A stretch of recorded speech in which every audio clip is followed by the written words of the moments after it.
Esistono luoghi che non sono stati creati per gli esseri umani. Luoghi dove l'aria è così sottile da bruciare i polmoni. Dove il vento urla come un animale ferito e ogni passo è una lotta contro la natura stessa. Le montagne più alte del mondo non sono semplici cime di roccia e ghiaccio. Sono confini, tra il possibile e l'impossibile, tra la vita e la morte. 5 giganti che svettano al di sopra di tutto, testimoni silenziosi di storie umane al limite, di imprese leggendarie e di tragedie che si perdono tra le nuvole. La quinta montagna più alta della Terra si chiama Makalu. Il suo profilo è affilato e imponente, come una piramide perfetta scolpita dal vento e dal tempo. Si trova al confine tra Nepal e Tibet e raggiunge gli 8.485 metri. Salire il Makalu è come entrare in una cattedrale di ghiaccio e roccia, dove il silenzio è rotto solo dal suono della propria respirazione. È una montagna feroce, con pareti verticali che sembrano respingere chiunque osi avvicinarsi. Anche i migliori alpinisti del mondo la considerano una delle salite più difficili, perché qui, a differenza di altre vette, non esistono vie facili. Ogni passo è guadagnato con fatica e paura.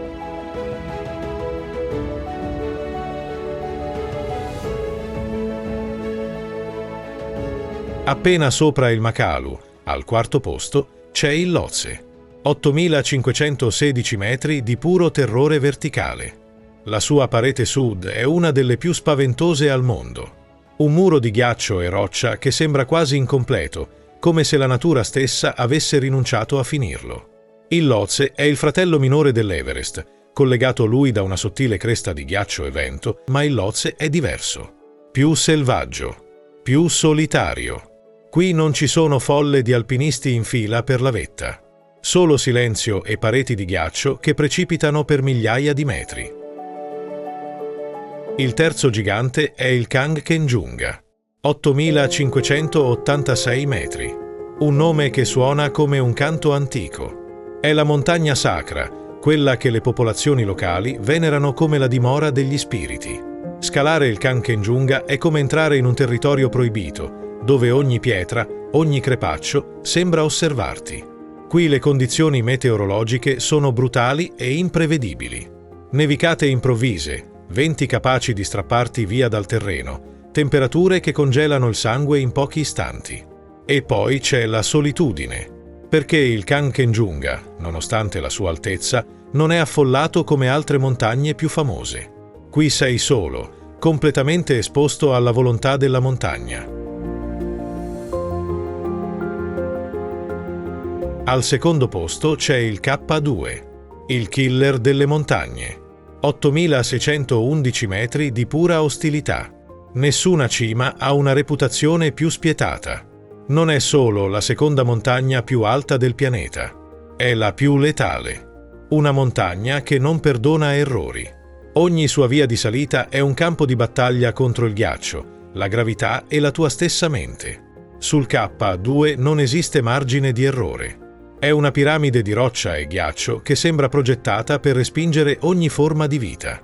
I venti ululano come sirene d'allarme, le valanghe sono improvvise e devastanti. Salire il K2 è un atto di pura sfida, una danza con la morte in uno dei luoghi più ostili della Terra.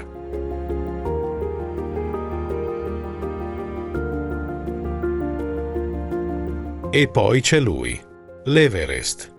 8.848 metri. La cima del mondo. Ma non farti ingannare dalle foto patinate e dalle storie di alpinisti sorridenti sulla vetta. L'Everest è un luogo brutale. Ogni metro guadagnato è un assalto al tuo corpo. Qui sopra l'ossigeno è un lusso, il freddo morde fino alle ossa e il vento può spazzarti via in un istante. Ma il vero nemico, sull'Everest, è la tua mente. Il sottile confine tra ambizione e sopravvivenza, tra il sogno e la resa. Salire l'Everest non è solo una sfida fisica, è un viaggio dentro te stesso, fino a scoprire chi sei davvero, quando sei completamente solo, con il cielo sopra di te e l'abisso sotto i tuoi piedi.